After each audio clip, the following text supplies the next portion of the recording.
ओम नमो भगवते वासुदेवाय नमः।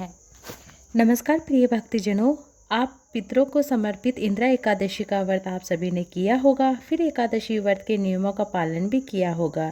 अब आप यह भी जान लेंगे कि हम एकादशी व्रत का पालन कैसे करें, किन किन बातों का हमें एकादशी के व्रत के पालन में ध्यान रखना है, ताकि आपके द्वारा रखा गया व्रत पूर्ण हो और पूरा फल आप लोगों को प्राप्त हो। इस वीडियो में हम चर्चा करेंगे एकादशी व्रत के पालन की, किस तरह से हमें एकादशी के व्रत का पालन करना है। जैसा कि आप सभी को पता है, शनिवार को 28 सितंबर को एकादशी इंदिरा एकादशी का व्रत रखा गया है। व्रत का पालना हमें अगले दिन यानी द्वादशी तिथि के भीतर हमें कर लेना है। द्वादशी तिथि समाप्त होने से पहले हमें शुभ मुहूर्त में एकादशी के व्रत का पालना कर लेना है। द्वादशी तिथि की शुरुआत 28 सितंबर शनिवार को दोपहर 2:51 से शुरू हो रही है, समाप्त होगी 29 सितंबर रविवार को दोपहर 4:47 के बीच में। इस बार एकादशी द्वादशी दोनों ही बहुत ही शुभ योग बन रहे हैं, जो कि सर्वार्थ सिद्ध योग है। 29 सितंबर रविवार को सूर्योदय सुबह 6:02 पर और सूर्यास्त शाम 6:12 पर होगा। ब्रह्म मुहूर्त का समय है सुबह 4:45 से लेकर 5:33 के बीच में रहेगा। इस दिन पूरा दिन अच्छा योग रहेगा। अभिजीत मुहूर्त का सुबह 11:53 से लेकर दोपहर 12:04 के बीच में रहेगा। राहु काल का समय जो अशुभ मुहूर्तों में गिना जाता है, दोपहर 4:30 बजे से 6 बजे तक रहेगा। हरिवासर का समय है 28 सितंबर शनिवार को, यह रात 8 बजे समाप्त हो जाएगा।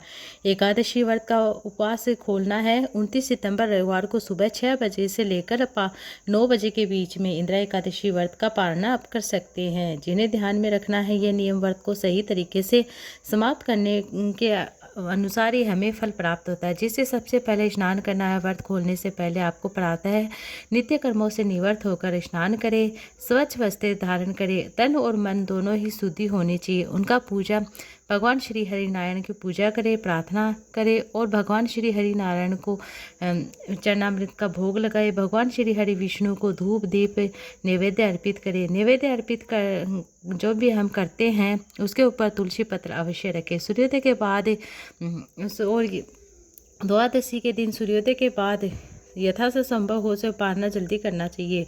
पारण के समय हल्का फुल्का भोजन करना चाहिए।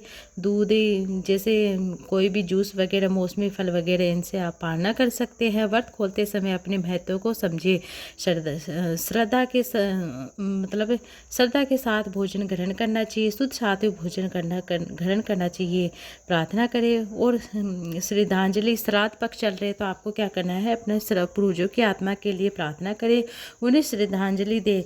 व्रत खोलने के लिए सकारात्मक विचार और अच्छे कार्यों में व्यस्त रहे। इसके अलावा उन लोगों के साथ भी रहे जो धार्मिक पुण्य कार्य करते हैं। अगर संभव हो तो इस दिन गरीब ब्राह्मणों को भोजन कराए और जो पुण्य का कार्य होता है। व्रत खोलने के बाद भजन कीर्तन करें, भगवान की लीलाएं कथाएं श्रवण करें। इसके बाद मन को शांति मिलती है और मन में सकारात्मक ऊर्जा का वास होता है। भगवान के को भोग तुलसी पत्र अवश्य, जो भी भोग लगाते हैं उसके ऊपर तुलसी पत्र अवश्य समर्पित करें। इस दिन किसी भी प्रकार का तामसिक भोजन का सेवन नहीं करना चाहिए। शुद्ध सात्विक भोजन का सेवन करना है।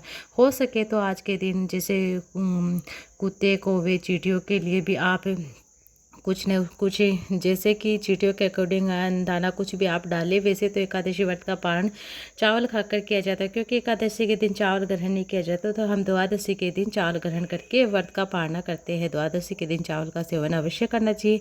चावल दान करने से दोष दूर होते हैं, वह घर में सुख शांति बनी रहती है। एकादशी के दिन ही चावल से बनी हुई वस्तुओं का सेवन किया जाता है और चावल की वस्तु की चीज़ों का हम दान करते हैं तो हमारे पुण्य, जो भी हमारे पूर्वज होते हैं उनका पुण्य फल प्राप्त होता है। यदि द्वादशी के दिन चावल का दान और चावल के एकादशी व्रत का पालना किया जाए तो इससे दोष से मुक्ति मिलती है। अगर आपका एकादशी के अगले दिन यानी द्वादशी में कोई भी दूसरा भी व्रत है तो आप क्या करें, तुलसी पत्र या आंवला ग्रहण करके भी अपने व्रत का पालना कर सकते हैं। फलाहार करके पंचामृत का सेवन करके भी अपने व्रत का पालना कर सकते हैं। कोई दूसरा व्रत जैसे प्रदोष का व्रत आ जाता है कभी कभी, तो आप प्रदोष का व्रत ऐसे कर सकते हैं।